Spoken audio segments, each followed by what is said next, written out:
ফুলবাড়িতে দুর্ঘটনার কবলে একটি যাত্রীবাহী বাস ও তেলের ট্যাঙ্কার। বুধবার দুপুরে ঘটেছে শিলিগুড়ি জলপাইগুড়ি জাতীয় সড়কের শিলিগুড়ি সংলগ্ন ফুলবাড়ির আমাইদিঘি এলাকায়। জানা গেছে একটি যাত্রীবাহী বেসরকারি বাস জলপাইগুড়ির দিক থেকে শিলিগুড়ির দিকে যাচ্ছিল। সেই সময় শিলিগুড়ির দিক থেকে আসা তেলের ট্যাঙ্কারের সঙ্গে সংঘর্ষ হয় বাসের, আর সেই সংঘর্ষের ফলেই ট্যাঙ্কারের সামনের চাকা ব্লাস্ট হয়ে গাড়িটি সড়ক ছেড়ে নিচে নেমে পড়ে।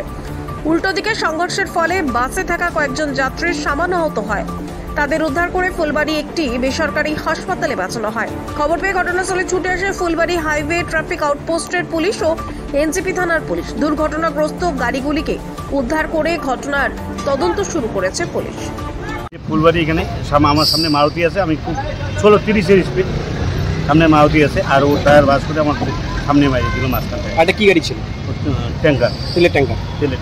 আচ্ছা, আপনার সে সময় বাসের যাত্রী কেমন ছিল? 15 জন ছিল। আহত কজন কেমন হয়েছে? 5 জন ছিল। কেমন লেগেছে? অল্প লাগে, একজনের মাথা ফাইটে গেছে আর বাদ বাকিগুলো সামান্য লেগেছে। আপনার যাচ্ছিলেন কোথা থেকে কোথায়? আমি জলপাইগুড়ি থেকে শিলিগুড়ি যাচ্ছিলাম। আর তেলে গাড়িটা? তেলে গাড়ি জলপাইগুড়ি থেকে যাচ্ছে। একই রাস্তায় ছিলেন? না না না, ও ওদিকে যাচ্ছে, আমি এদিকে। মানে মুখোমুখি ব্যাপার, তাই না? না না, মুখোমুখি হয় নাই, ও সাইডে আছে, আমি আমার সাইডে আছি।